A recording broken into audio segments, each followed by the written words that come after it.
A survival sandbox with big ideas and big problems. Note, this review is based on a pre-release early access build provided to reviewers. Later updates may address some of the gameplay issues discussed below. StarRupture is very much a potpourri of influences, some that work really well and others that need some serious refinement to make work. Releasing an early access on 6th January, StarRupture has all the ingredients to be a winning sandbox simulator, but it has a tough mountain to climb to stand out in this field. Much like No Man's Sky when it first released, Creepy Jar's Sci-Fi playground feels quite sparse, sporting a surprisingly static and empty world, save for a few gems dotted here and there.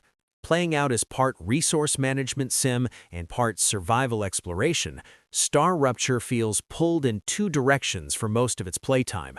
The ensuing result is a game that feels as wide as an ocean and as deep as a puddle. To be fair though, Creepy Jar are no strangers to knuckling down and making an early access game sing before a full release.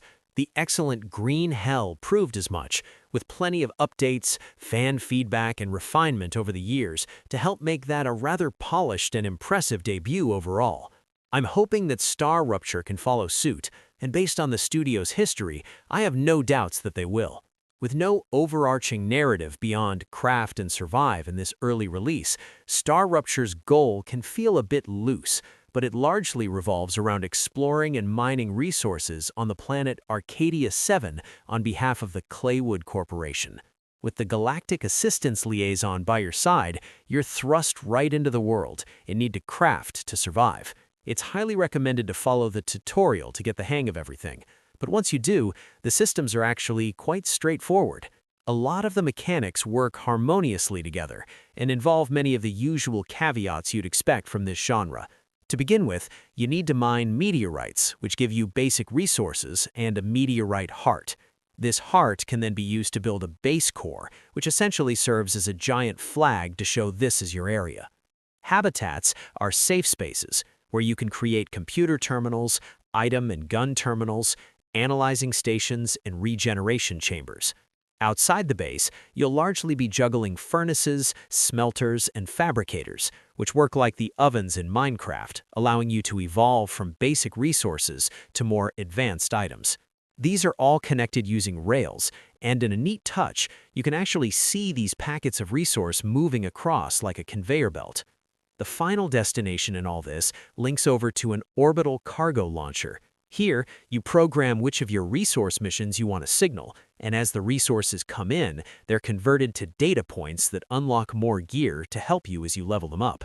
The game splits this function into several different companies, which focus on different things to help you out in the world. One will focus more on survival skills, ranging from unlocking a static map of the whole area to better inventory space, while others focus more on LEM modifications in giving stat boosts to your character while exploring. There's a good amount of variety here overall, given the sheer number of collectibles, and I'm hoping there will be more of this in the future updates because there's a lot of potential with this character customizer. The same can be said for the world, too. There's a good draw distance and a lot of visual landmarks dotted across the map that will tempt you to head off and explore. There are secrets to uncover, but beyond these smattering of surprises, Arcadia is disappointingly barren. Some of this can be explained by the way Arcadia 7 works as a planet. World hazards like a fiery wave occurs often, obliterating everything in sight unless you're hiding inside one of your habitats. Even when you do explore, though, the world largely sticks to a lot of familiar sites without much deviation. Downed drones usually hold ancient trinkets that can be exchanged for data points. Dead bodies have more organic matter to replenish your health, hunger, or thirst meters, while abandoned bases usually hold some form of rare resource, in exchange for needing to wipe out waves of enemies. The trouble is, these enemies are quite basic, and they don't have much variation to the way they're programmed either. It's very much a bum rush to take you out, as spiders skitter across the environment, sometimes for miles, I may add, attacking on sight. As you progress deeper into the world, the usual spider species do evolve a bit to include acid-spitting enemies, acid-flinging spiders with a large tail that splash the ground, and even a nasty armored version with dangerous claws that will charge at you on sight. However, it's hard not to come away wishing there was more to the basic life on this planet you encounter. While I wouldn't expect a whole flurry of fauna to marvel over, world-specific bosses or more dangerous segments to catch players off guard may have helped prevent the predictability factor creeping in as early as it does. One of the other bigger gripes with this game comes from the lack of fast travel. While I'm not asking for insta-travel a la Skyrim, the lack of travel between bases is a real problem. When you're just exploring your first base, this isn't too much of a problem. When you're 15 to 20 hours deep in the other side of the map, trying to establish a new base and need key ingredients inside one of your storage terminals miles away, it's a massive problem. Exacerbating this issue is StarRupture's insistence to add base attacks to the fold. You see, on occasion, the game will throw a massive wave of enemies at you and you'll need to defend your base from these attackers before they cause havoc. The trouble is, if you're at one of your far-reaching bases and deep in enemy territory, you likely won't get there in time without sustaining heavy losses.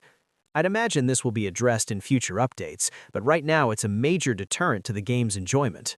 Other problems in the early access release are a little easier fixed, but grating nonetheless.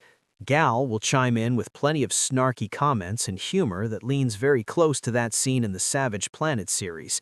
There's a bit of tongue-in-cheek and playful banter, and while it's quite amusing at times, it feels at odds with the largely serious and frantic survival elements.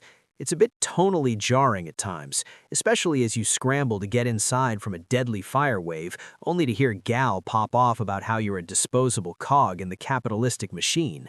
This is before mentioning the banter between AI characters inside the base area, where random bits of chatter will feel a bit jarring to what you're doing. Speaking of the sound design, hearing your character constantly shout "reloading" while reloading your gun becomes grating really fast.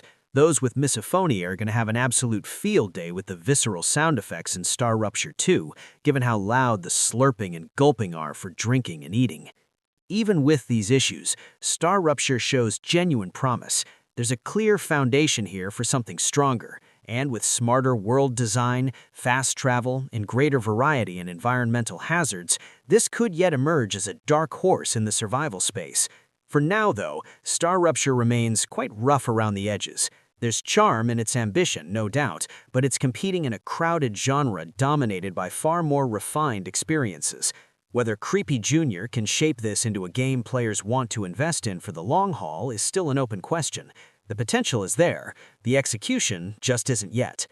StarRupture releases on Early Access on Tuesday, 6th January.